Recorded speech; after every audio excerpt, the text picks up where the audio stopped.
Hi, this is Haley Judd and welcome to Going Deeper. This video is all about the 10th commandment. You shall not covet anything that is your neighbor's.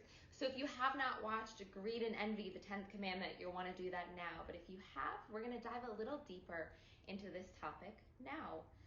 What we're going to be talking about today is the call that we read about in the scriptures is reiterated in the catechism on all of us to renounce all that we have for the sake of Jesus, to consider everything loss for the sake of Jesus. And I just want to start us off with a quote from the Catechism, paragraph 2544.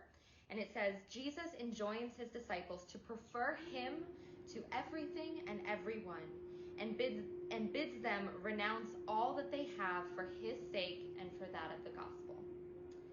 So we are called, according to the scriptures in the catechism, to prefer Jesus to everything and everyone and to renounce all that we have for the sake of him and the gospel. Now, I think we hear this in Sunday Mass or in our devotions or whatever, and we think that this call is for someone else, right? Well, that made sense for the disciples who traveled with him. Or we think that it's dated, right? Well, maybe that made sense when people had less and they didn't have jobs and homes. Or maybe we just have no idea what this call looks like for us in America today. And while some of us may literally be called to sell what we own, to commit our lives to the service of God as missionaries, or even I think of priests, they don't, own things in the traditional way all the time, or, they do give their lives in the service of God.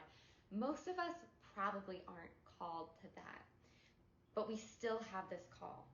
So what does it look like to prefer Jesus to everything and everyone, to renounce all that we have and be a modern Catholic American? What does that look like? And I really think it can be summed up in one word, which is detachment.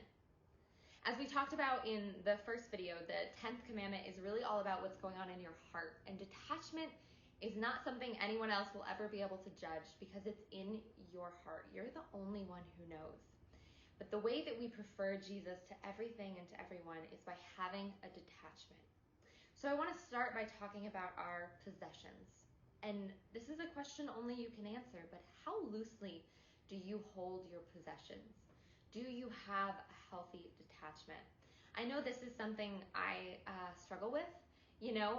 While I don't think I'm especially attached to my possessions, I really like clothes.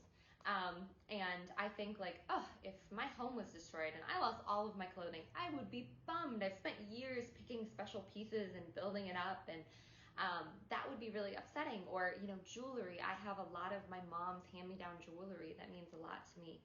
And I think, wow, I would be really upset if I lost them. And I think that that's okay to some extent. But how far does that go? Would we feel lost? Would we be devastated? Would it be the end for us?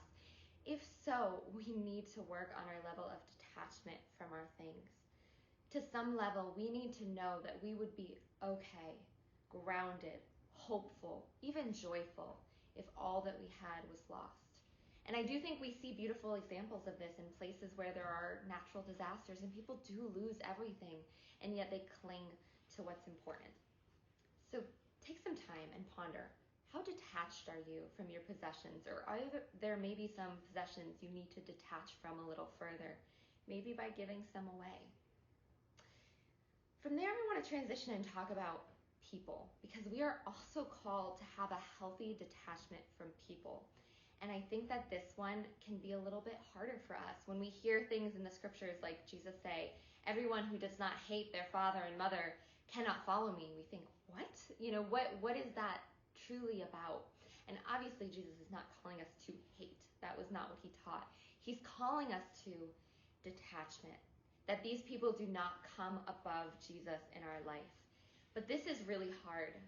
When I think about my upbringing, and I went to Catholic schools and I would go to events or different things, and I would hear people talk about this message of, are you ready to leave it all behind for Jesus? And I always would think, but I couldn't leave my mom.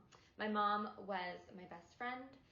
She battled cancer for a lot of my youth, and I was a big caretaker for her. She was just like a huge part of my world. And I always thought, that's the one thing I couldn't leave. I could not separate myself from my mom. And as you know, I did end up losing my mom to cancer. And I in no way think God took her from me to teach me a lesson. But I'm still here, right? And I think that even today, I think about my life and my husband Andrew, and I think, if I lost him, how would I continue, But I know that I would, because I work on having that healthy detachment where the people in my life support me, but they're not everything. I don't look to them to fill everything, because they will only disappoint, because they're not God. And people aren't permanent. A lot of times we feel like they are, but we could lose anyone at a moment's notice. People aren't permanent. God is. And so we're called to a healthy detachment that puts Jesus above all else. But it's so hard. Doing this, living this kind of life, is constant work. It's going to take daily work. But that is what it looks like in modern America, to prefer Jesus to everything and everyone. It's putting him first and having a healthy detachment every day. But ultimately, living this way is for our benefit, not God's. It's for our benefit because he is the only one who can truly satisfy our hungry hearts anyway. Thank you for joining me for this Going Deeper. I hope it gave you something to think about and pray about, and I look forward to talking with you again soon.